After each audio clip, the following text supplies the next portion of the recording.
है जैसे कि मुसलमानों के साथ एक भद्दा मजाक किया जा रहा है। कांग्रेस ये स्टडी करने की कोशिश कर रही है कि हमने 58 साल में मुसलमान को कितना नीचे गिराया और कितने साल लगेंगे मुसलमान को नीचे गिराने में, ना कि ऐसे कहीं नहीं लगता कि मुसलमान के अपलिफ्टमेंट के लिए ये कमेटी बनाई गई है या इस पे सुधार के कोई काम किए जाएंगे।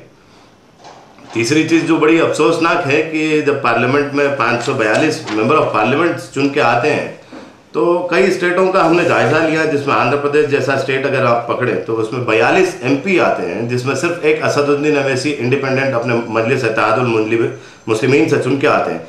महाराष्ट्र में कुछ खाली 40 के ऊपर सीटें आती हैं, 48 सीटें आती हैं जिसमें एक भी मुसलमान MP नहीं है। कर्नाटका में है जिसमें एक भी मुसलमान नहीं है। अफसोस की बात यह कि हिंदुस्तान के जब अंदर पूरे राज्यों का सर्वे करें, पूरे यूनियन टेरिटरीज का या पूरी NCT का अगर आप सर्वे करें तो आपको ये पता चलता है सिर्फ 28 मुसलमान MP लोकसभा में चुन के आते हैं। तो अफसोस ये होता है कि जब जिस राज्य में मुसलमान MP ही नहीं है, जैसे महाराष्ट्र, तमिलनाडु, महाराष्ट्र, कर्नाटका, मध्य प्रदेश, छत्तीसगढ़, गोवा, गुजरात, जहाँ पे मुसलमानों की नुमाइंदगी ही नहीं है पार्लियामेंट में, वहाँ पे कौन बात करेगा मुसलमानों के लिए? क्या वो सियासी लीडर बात करेंगे जो आज मोदी की लहर चलती है तो मोदी के साथ मिल जाते हैं, कल किसी की और लहर चलती है तो उसके साथ मिल जाते हैं? तो अफसोस होता है कि ये जो जमातें जो अपने आप को सेक्युलर कहती हैं, वो 58 साल के बाद जागती हैं और सच्चर कमेटी की रिपोर्ट उठाती हैं और कहती है मुसलमानों का हम भला करने वाले हैं। अफसोस होता है इस चीज़ को लेकर।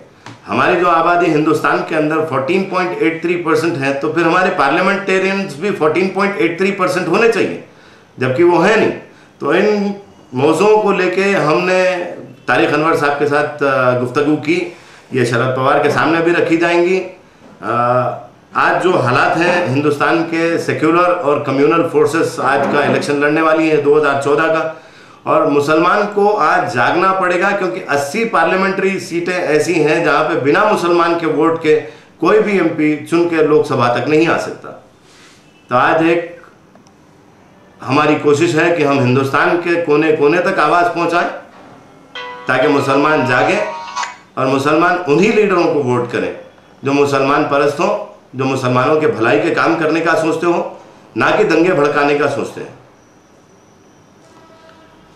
तो इन मौज़ूओं पर हमने तारिक अनवर साहब से बड़ी लंबी गुफ्तगू की है और इंशाअल्लाह ताला हमें उम्मीद है कि हम हिंदुस्तान के मुसलमान को एक बार जगाएंगे और उनके वोट के हक़ को जगाएंगे, ताकि जो जमातें अपने आप को सेक्युलर कह रही हैं उन जमातों को भी अगर हम चुन के लाते हैं तो कोशिश ये होगी कि ये जमातें मुसलमान परस्त रहें और मुसलमानों की हक़ में नुमाइंदगी करें। पाकिस्तान के साथ जब जंग होती है तो पाकिस्तानी की आर्मी की चलाई हुई गोली कभी ये नहीं ढूंढती कि कौन से फौजी के नेम प्लेट पे हिंदू का नाम लिखा है या मुसलमान का नाम लिखा है या सिख का नाम लिखा है, ईसाई का नाम लिखा हो। वो सिर्फ हिंदुस्तानी फौजी का जिस्म ढूंढती है। हाल ही में हमारा एक भाई शहीद हुआ, मोहम्मद फेरोज़ खान, वो हिंदुस्तान के लिए शहीद हुआ। अगर हिंदुस्तान और पाकिस्तान की जंग में देखा जाए तो एक फौजी ऐसा भी गुजरा, शहीद अब्दुल हमीद परमवीर चक्र, जो मुसलमान था लेकिन उसने देश के लिए कुर्बानी दी। मुसलमान देश के लिए कुर्बानी देने के लिए खड़ा हुआ है और इंशाअल्लाह ताला मुसलमान इस देश के लिए कुर्बान होता रहेगा, बशर्त है कि जो सियासी पार्टियां हैं ये जागें और मुसलमान को उनके हुकूक दें। और मुसलमान को तालीम के एतबार से जो आज उर्दू मीडियम स्कूल्स गवर्नमेंट ने बंद करवा दिए हैं, जो सिर्फ ढकोसला करते हैं कि हम मुसलमानों के फेवर की बात कर रहे हैं। आज अफसोस की बात है आंध्र प्रदेश गवर्नमेंट मुसलमान टीचर्स, जो उर्दू टीचर्स हैं, इनको निकाल दिए और आज तक फिर भर्ती नहीं करते। तो किरण कुमार रेड्डी साहब से भी गुजारिश है कि वो मुस्लिम या उर्दू टीचरों की जो बर्खास्तगी हुई है उनको फिर वापस तैनात किया जाए। दूसरी चीज़ देखने में यह आती है कि जब मैं छोटा सा था, बच्चा था, RTC बसेस में ट्रैवल करता था, तो जो हमारी स्कूल बस आती थी या मुख्तलिफ बसें चलती थी चार मीनार से, उन बसों पर उर्दू में भी फ्रॉम टू डेस्टिनेशन लिखा होता था। आज अफसोस की बात है जब आप चार मीनार के पास खड़े हो तो बसों के ऊपर से उर्दू हटा ली गई। सिर्फ ये बहुत घटिया सोच है कि उर्दू ज़बान मुसलमानों की है, उर्दू ज़बान सबकी है, तमाम हिंदुस्तानियों की है। उर्दू के नेम प्लेट्स बसों पे लगने चाहिए।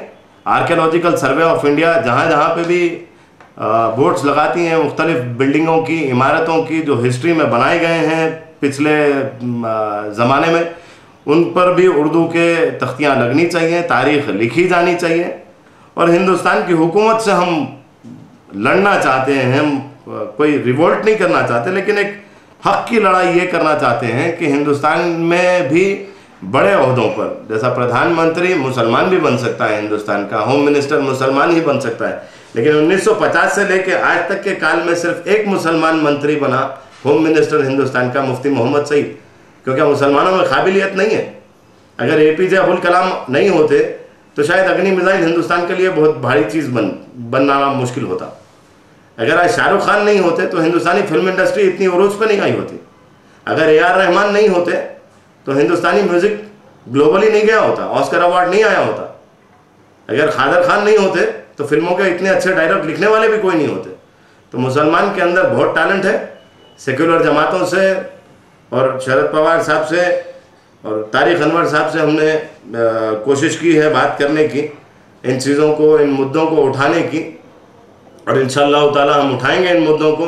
दूसरी बात यह कि हैदराबाद शहर में, जो शहर 80,000 करोड़ सालाना रेवेन्यू कमा के देता है, उस शहर में 811 स्लम्स हैं। ज़्यादातर स्लम्स देखा जाए तो पुराने शहर में है, तालाब कट्टा, याकुतपुरा, मुगलपुरा, भवानी नगर, कंदिकल गेट, टप्पा चबूतरा, ऐसे एरियो को स्लम्स बना के छोड़ दिया गया है। गुजारिश है हुकूमत से कि इनकी तरफ भी आंख उठा के देखे। गुजारिश है उन हाईटेक कंपनियों से जो हाईटेक सिटी में अपना गढ़ जमा के बैठी हैं कि मुसलमानों को रोज़गार दें, हैदराबादियों को रोज़गार दें। जब आंध्र प्रदेश की सियासत चलती है तो कुछ लोग कहते हैं हमें समीक्ष आंध्रा चाहिए, कुछ कहते हैं हमें तेलंगाना चाहिए। तो मैं हैदराबादियों के लिए ये कहता हूँ कि हमें हैदराबाद चाहिए और हमारे हुकूक चाहिए। साफ नल का पानी चाहिए, अच्छी ड्रेनेजें चाहिए, उर्दू मीडियम स्कूल्स चाहिए। ये सारी की सारी मुसलमानों को चाहिए, ये सारी की सारी हैदराबादियों को चाहिए। तेलंगाना लेके आप खुश हैं, आंध्रा लेके आप खुश हैं, हैदराबाद बीच में लटकता रहे। मैं नाखुश हूं, मेरी पार्टी नाखुश है और हैदराबाद के लोग नाखुश हैं इस चीज से। तो डेवलपमेंट की बात हो, ना कि खौफ की पॉलिटिक्स हो, ना कि डराने और धमकाने वाली सियासत हो, ना कि मुसलमानों को पीछे ढकेलने वाली सियासत हो। अगर सियासत हो तो डेवलपमेंट की सियासत हो, और हिंदुस्तान की सियासत हो, हिंदुस्तानियों के लिए सियासत हो, जो अच्छी सियासत हो। अस्सलाम वालेकुम। आपका नाम? Syed Nasir Ahmed, general secretary NCP, Andhra प्रदेश।